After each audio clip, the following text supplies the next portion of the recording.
Ladies and gentlemen, boys and girls, welcome to Early Late Nights with your host, with the most, the man of the hour, the man with the plan, the man who is not named Dan, Ciaran Marchant! Thank you very much. Thank you, everybody. What's going on, everybody, tonight? Welcome to Early Late Nights, the show where I bring you the latest gaming news and esports news right here on the Explosion Network. Hi, how you going? What's going on? Hope everybody's having a fantastic Tuesday. It's been one of those Tuesdays. It's been a quickety quiet start to the week. So we will see how we progress, see how we go. Shouting back to last week's episode, if you caught us on Friday, if you caught the podcast afterwards, we spoke about the loot box inquiry, which was voted yes on by the Australian Senate. Just to let you know now that the open inquiries have opened, so if you got a submission for something you want to put towards that, go ahead. It is, I believe, in the Australian Senate site. You can actually find links for it. Where it'll point you in the right direction. So that's a good thing to do. We're heading in the right direction. It's getting some quick traction. So hey, maybe, just maybe, we'll find something out sooner rather than later. Who knows? What are we going to do? What's anybody going to do? What is this world even? What are we doing? I don't know. And you know what? I realized, so I don't like talking about Battle Royale games. I hate them. It's a thing of this show. And I don't like talking about them. But I had a good laugh today when I read about, so over the weekend there was the Fortnite Weekend event with the one-time rocket. So a rocket has been counting down and launching on the Fortnite map for the last couple of weeks. And then finally it launched over the weekend. It went into the sky and it cracked the sky, creating cracks in space and time apparently, which, fuck, must have been a strong rocket. Must have been a powerful rocket. How does a rocket break space and time? I don't even know. I don't quite understand, but we'll see. But anyway, it led to one of the funniest things. So the record for the amount of kills done by one player in a match has been broken because of that event. While a group of Fortnite players gathered together to look up at the stars, to watch the beautiful, beautiful rocket ascend into the sky and break everything, somebody decided to just kill them all. So this player, who is now dubbed himself the most hated person in Fortnite, came along, murdered the lot of them. It isn't quite renounced how many people he did murder, but it is, according to the stat sites, it is the most kills so far in a Fortnite game. So, fuck Fortnite. It's quite funny. And I think it'll be funny to see how the devs react. The fact that, their event led to this and led to so many people dying. It's that idea of, oh, let's all work together on something and hope for the best and hope nobody wants to fuck it up, because quite quickly somebody will come along and fuck it up if they get the chance and capitalize on it. So hey, it was fun to see on tonight's show. We have a whole bunch of topics. We have the esports wrap up, where there's no big esports news at the minute, but I'd rather got lots of little bits and pieces to talk about within the terms of esports. GTA 6 hoax. Was it a hoax? Was it real? Talk about it quite shortly. Also, the Games Done Quick event finished up over the weekend. Saw some quite amazing things. They raised a lot of money for charity, so I'll be going through that, giving you some of my favorite moments of that stream, and just doing the old look back and review, look back and enjoy. And then for the tidbit of the show, for the main topic of the show, I'm actually going to be talking about Todd Howard's comments about Fallout 76 with its possibility of crossplay, as well as how those comments shine a bit of a light on what's going to be happening in the future of the gaming industry with the current generation at starting to taper off a little bit. So we will see. But moving right into it, so if you are a Grand Theft Auto fan, or if you've been playing GTA Online recently, over the last probably 5 days, there's been these weird messages popping up. So these very odd messages have been popping up in the corner, like promotional in the perfect font, saying that GTA 6 will be out in 2019. And so this was quite quickly picked up on by members of the public. One of them tweeted out directly to Rockstar support services and asked, hey, what is this? Is this legit? What the hell? Some of the internet started to break down a little bit to think that we were going to get GTA 6 as well as Red Dead Redemption 2 within a year of each other. But Rockstar have quite quickly come out and said it's a hoax. It is through modded assets that this message has been hacked into the game. So players coming up. I was trying to find out if it was just PC or if it was other things. So none of the articles I read through seem to really, likely hold it down. So it was confirmed to be mods and be a problem. But you look back at it now and a lot of people go, man, that's a whole load of shit. A whole lot of bullshit right there. Whole lot of crap. Just none of it's true. None of it's true at all. As if anybody would believe GTA 6 and Red Dead Redemption would come out in 12 months. I don't believe it would come out in 12 months, but just imagine how insane that would be. To have Red Dead Redemption 2 come out within 12 months of GTA 6. But just as people are tapering off Red Dead Redemption 2, as they're maybe done with their exploration of the single-player game, maybe they're not interested in whatever multiplayer that provides, immediately get GTA. That would be insane. It would be crazy. So GTA has been the best-selling game since it was released in 2013. It has sold a ridiculous amount of units. And, there's been rumors that GTA 6 has been in development since 2013. Since this was relaunched. So, hey, I think GTA 6 is going to be coming sooner rather than later. I think 2 years, maybe on the next generation of consoles. But I'm interested to see exactly how that progresses and exactly what happens with that. To see, maybe, do we start getting more GTAs, like more smaller versions of GTA? Are they going to just roll a big GTA and then continually update GTA Online as they have this generation? And it's worked quite well, as I've already commented, that GTA Online has been a fantastic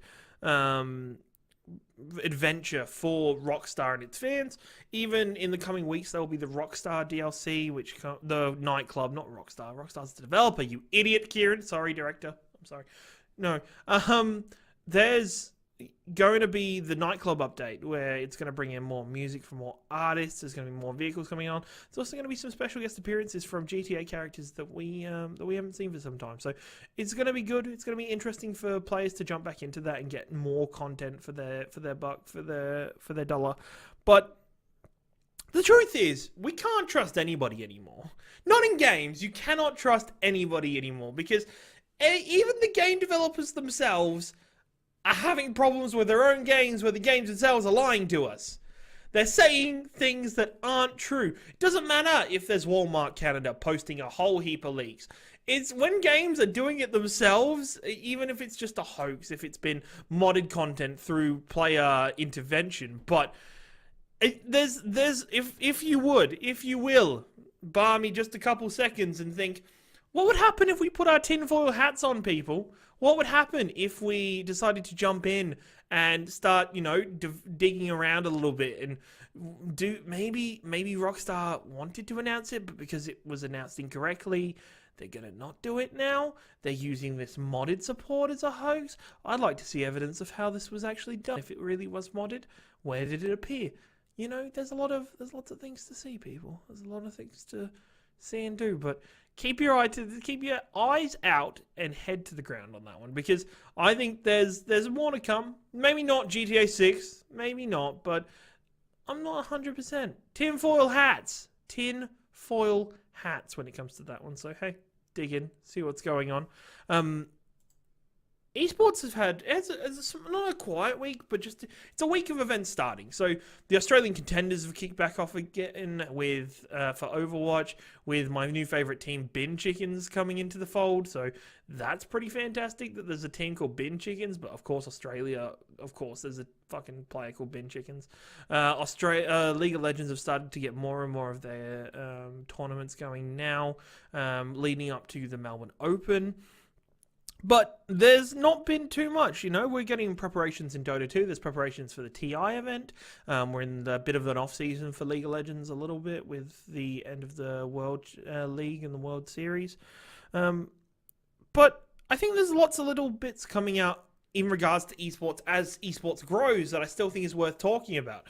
So there was an article come out last week about the Dota 2 AI that did the round. So last year, Dota 2 AI was playing 1v1 against a top-level character, player even, and won after a short time of learning. Then it has now evolved into this AI system now being able to play a full game of Dota 2 against players. So they had a showcase match with with a team of 5K MMR players from Dota 2 play this AI unit.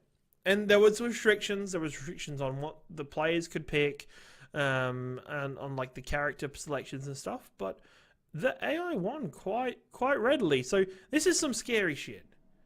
This is some scary shit. So to see that this AI is now growing enough to be able to defeat them in a game, it's able to process, I think it was something like 1,000 more clicks a minute than your average Dota 2 player can, which is fucking stupid. But then on the same time, people are worried. People are saying, oh no, this is AI. Where are we going? And we're not doing that. That's not the case, because there is so much computer hardware going into these AIs. There's so much devoted to the one AI to play the game. We're not at the bad point yet, people. We're on an interesting path, though. To see those players lose to the AI and the AI to grow and learn has been quite interesting, quite fantastic to see. Maybe the players can even learn a couple lessons from it. Then we move on to League of Legends, Riot Games. So I love these stories every couple months of just a company fucking up with player personal detail security. And it's a terrible thing, but I don't understand how it happened. So recently it came out that League of Legends, or Riot Games themselves, have been incorrectly sending out personal details to other players. That's right, other players. So there's a service where you can ask for your entire player record from Riot Games themselves, and they'll send it to you in a little zip folder. There were users that were doing this service, and then they would get the wrong zip folder. They would get somebody else's data, which is ridiculous. That it's a service that can be fucked up. League quickly fixed up the issue, emailing, making a joke out of it a little bit, which I didn't appreciate when I was reading through it, saying that, they made a bronze level mistake, which was a little jab at the rank system, and it was human error that caused the system to send out the wrong user data. But this has happened to more than one people, and more people are now coming out saying these stories.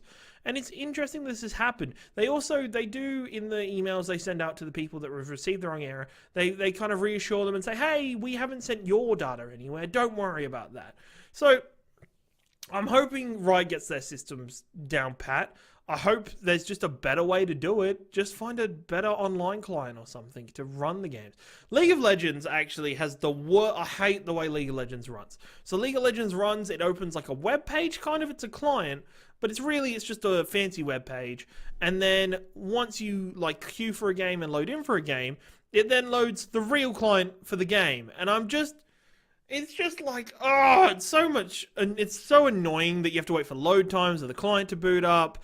The amount of people that drop out because of that load time is fucking ridiculous. I can't get on this rant now. But hopefully, we will see with the coming changes that League of Legends picks their shit up, especially in regards to personal data and personal security, because that's what we need in our life. Personal security. More safety. More love. Kotaku have also put out a really fascinating read about match fixing. Match fixing is a fairly big problem in esports in general, with various teams getting lifetime or long periods of time bans, or people even getting bans from particular esports because of their match fixing or being caught doing something that is against the nature and rules of the game. So to see them to continue to do this, it's written in the article about ways to progress it. And so a large majority of esports players aren't actually paid. So a large majority of esports players aren't given a salary or given a certain amount of money for their wins or for their games they play. They're just given the amount of money they receive, or a portion of that money, out of winning the overall event or wherever they come in the event. So if you don't win, you don't get any money, which then leads players to doing things like account sharing, throwing games, boosting players for money to try and supplement their progress, their future in esports. So it's sad to see, and it's really sad to see players throw their games away or throw their future in that esports away after spending so much time with it. And I think there are ways that the esports organizations can get involved, can really grow their players' trust and their security. For it's a job, and I think they can do a lot more for it. So hopefully with the growth of esports, that can come up. And then finally, Kotaku had another article that I also found completely fascinating about the lady that started the Dota 2 statistics website, Dota Buff, which also brings us Overbuff, and I can't remember the third one they do, but they bring out which collects data from the game and actually brings it onto a website so you can see the statistics of your games. You can see your KDAs, you can see your accuracy, you can see the amount of healing you've done in the game of Overwatch, you can see your efficiency on certain characters, and it's fascinating that the amount of a lot of games don't give you this information. A lot of games don't give you access to this large amount of information, and certain games even hide it from you. And one of the frustrations I have with Overwatch is Overwatch has no in-game video client or no video client whatsoever. So I can't go back and re-watch games or restudy games in client, which frustrates the shit out of me. Whereas Dota 2 has that function. And a lot of them are starting to give you more and more statistics, but statistics change the way esports are played.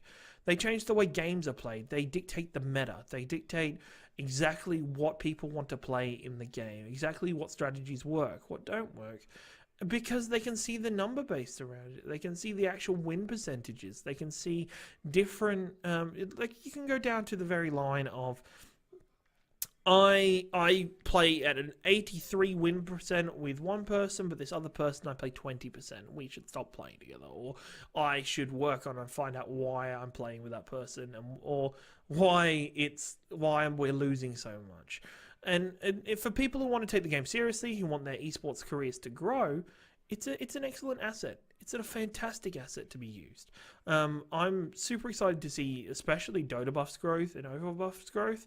And I think it changes esports. And I think the developers hate these statistic websites, to be honest, because it gives players access to things that they probably didn't want them to have access. And Dota 2 does have a way for players to not have their personal information shared over it, but it does still collect the information on statistics for that player. So you'll be able to see pretty much everything from every game you play, which is a really good feature and something fantastic to see. Moving right along, and that was the end of the esports wrap-up. Make sure if you want to get involved to use the hashtag ELN on Twitter, or tweet at me at your boy Ringo, or at ExplosionPod for our overall channel Twitter.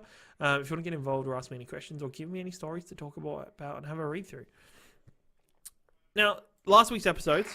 Oh, wrong button. Last week's episodes, we actually saw the change in... well, not the change. We saw the beginnings of Games Done Quick's summer event. Yeah, summer event. Because it's winter here and they're the opposite. There we go. Ciaran knows what's up in seasons, people. Good on me. But, so yeah, people actually see the effects of Games Done Quick and how much it does, in the 24-hour stream for the whole 7 days of the week is amazing. It does so much good work, and it was fantastic content. And if you missed out, go onto their YouTube channel at Games Done Quick. It's packed with the VODs of different games being run quickly, and they're done to an amazing thing. It's actually Cuphead and Celeste were the two standout runs for many people of the show, with these games being newer games out in the cycle of the generations.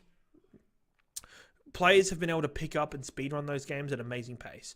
And I'm super excited to see their growth, their change, and to see how players were adapting to the different games. And Cuphead was done amazingly. Cuphead's run, for a game that I personally have a lot of issues with because I'm terrible at it, to see it run pitch perfect is amazing. Like pixel to pixel is so good. To see bosses like Grim Matchstick, who I had a lot of issues with, get downed and destroyed very quickly is truly amazing. So shout out to the Mexican runner who ran Cuphead. I think you should go check out, if you've got some time, go check out that speedrun. It was fantastic. The event managed to raise $2.1 million in the end, so it was very successful. It had a lot of backers, and the goals that were reached included stretch goals involving Mario Maker, Mario Odyssey, different stipulations put onto different game speedruns.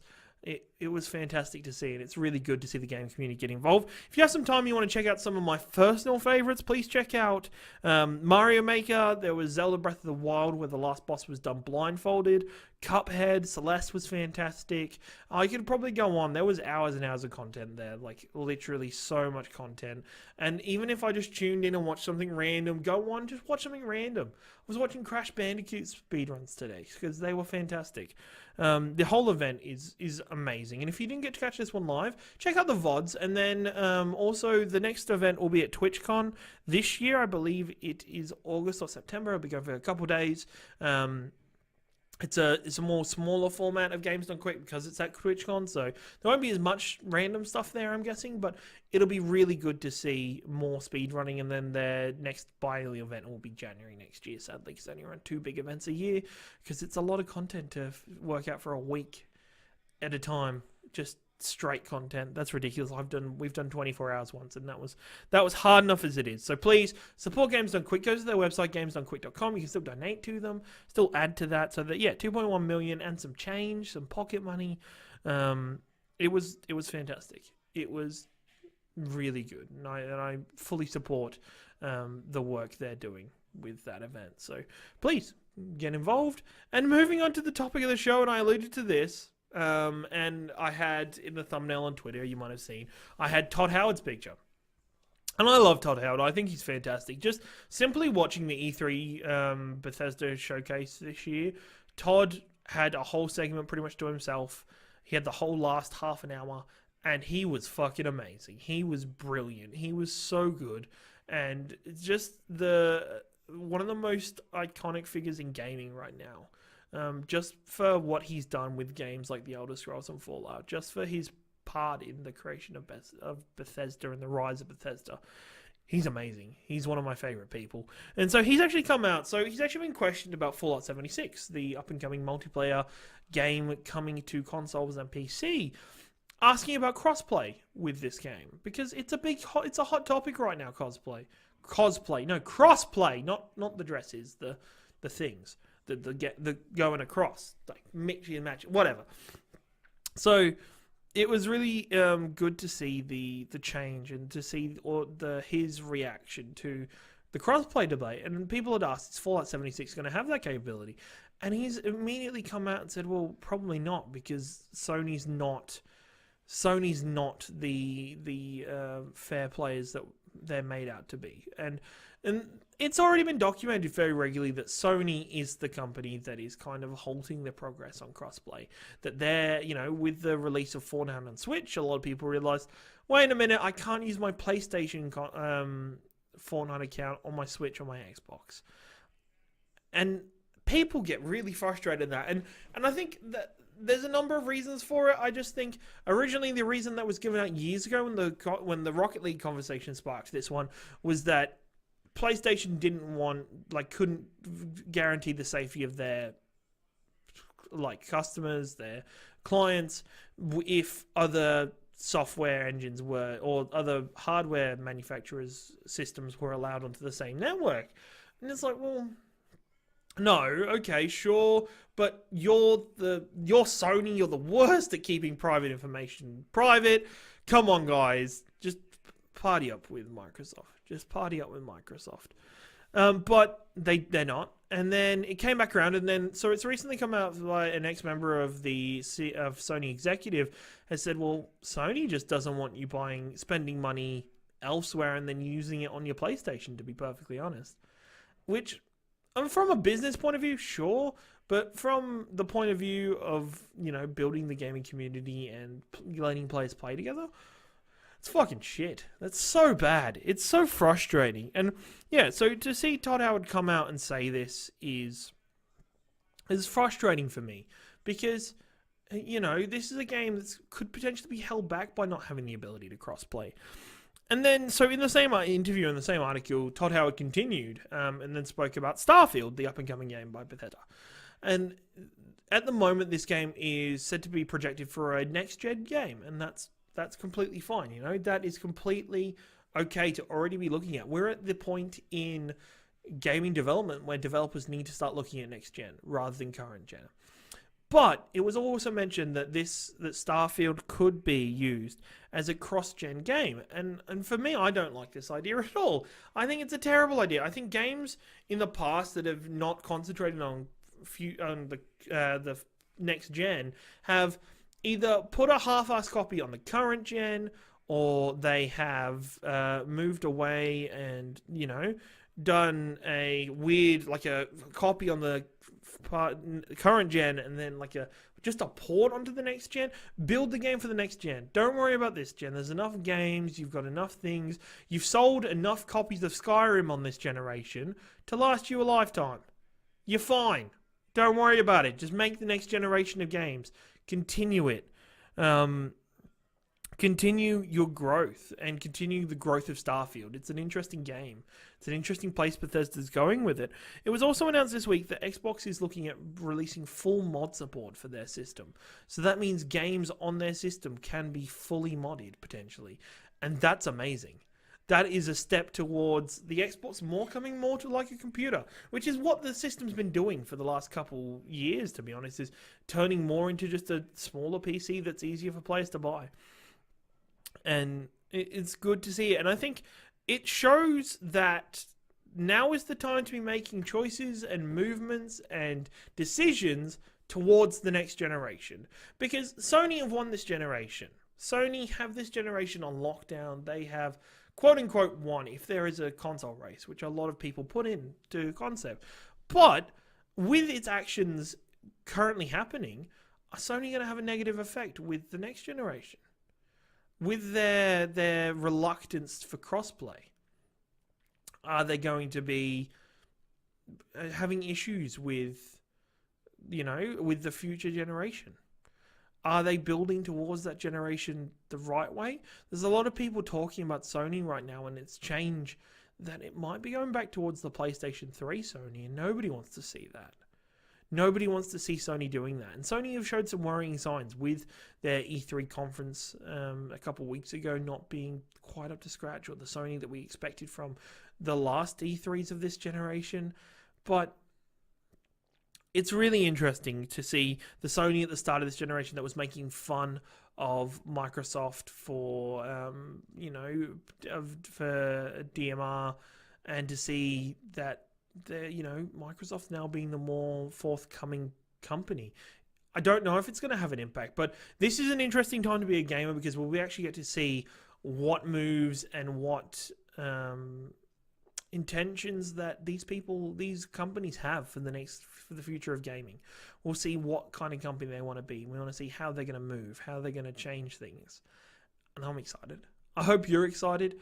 If you've got thoughts on this, please let me know live in chat. We're here every Tuesday and Friday at 6:30 p.m. Australian Standard Time. Or just tweet at me on Twitter at your boy Ringo, or at ExplosionPod. It's been a fantastic show. It's been a good show. And I'm happy to have brought it to you. Yes, it is the end. Thank you very much. Please join us on those days right here. And if you can't make it live, that's completely fine. Come next day, the following day, so the Wednesday or the Saturday, at youtube.com/Explosion Network to about 7 p.m. both times, to check out the latest video edition of the VOD, or go anywhere, any good podcasting service, you'll be able to get a podcast, get the audio version of the show. Thank you very much. Thank you for joining me. Once again, it has been an honor to be here with you tonight. I will see you later. Goodbye.